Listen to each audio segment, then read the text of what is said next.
Помимо роликов, в плане медийной деятельности, есть ли какой-то такой вот большой, мощный проект, может быть, какая-то задумка, которая даже безотносительно, там, это сегодня, завтра, послезавтра, но такая на среднесрочную перспективу, скажем так, которая вот давно зрела, а сейчас, ну, может быть, возможностей больше появилось. Есть ли? Есть. Знаете, вот во времена Ющенко мы с Апухтиным организовали движение «Великая Русь». В России есть вот Великорос. Теперь, после того, как произошли события вот 22 года, появился у нас и главный Великорос, правильно? Вот, потому что после того, что произошло в Казахстане, в Белоруссии, то, что происходит сейчас на Украине, ну, я думаю, мы можем говорить, что да, у нас таки появился главный Великорос, и мы действительно сейчас возрождаем Великую Русь.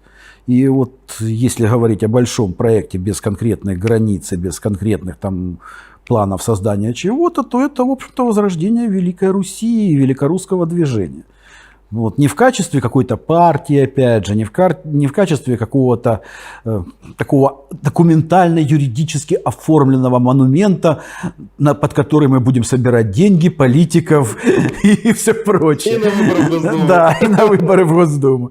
Нет, речь идет именно о совместной работе единомышленников самых разных проектов, которые связаны в первую очередь с прояснением в уму основной массы населения и России, и Украины, и Белоруссии, и Казахстана, и, по сути, всех, кто считает себя русскими или близкими к русским по всей планете. Потому что здесь у нас самый большой провал. Понимаете, ведь происходящее на Украине сегодня было бы невозможно, если бы мы Украиной занимались.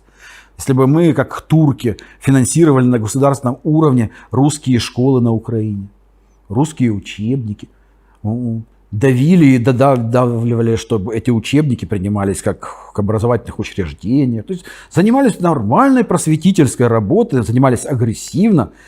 И мало того, готовые всей силой государства отстаивать права русских в любой точке земного шара. Сейчас мы к этому приходим. Сейчас мы наконец-то вот занимаемся именно тем, чем обязано заниматься любое нормальное государство, тем более русское государство. Защищать русских, освобождать русских.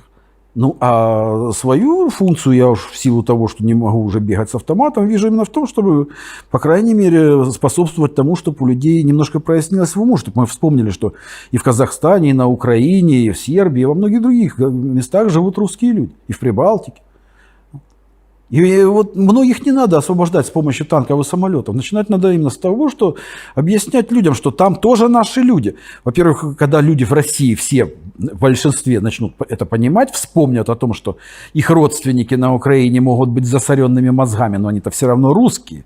И мозги надо чистить, а не заниматься, не идти по пути бандеровцев и нацистов, что это не наше, мы их сейчас к стенке поставим, или, по крайней мере, от них откажемся. Это уже предательство на уровне, понимаете, смыслов. Это предательство сути русского человека. Ты отказываешься от своей родни только потому, что он исповедует другие взгляды. Причем мало того, зная, что до этого его взгляды были такие же, как у тебя. То есть ты понимаешь, что это привнесенное, это наносное.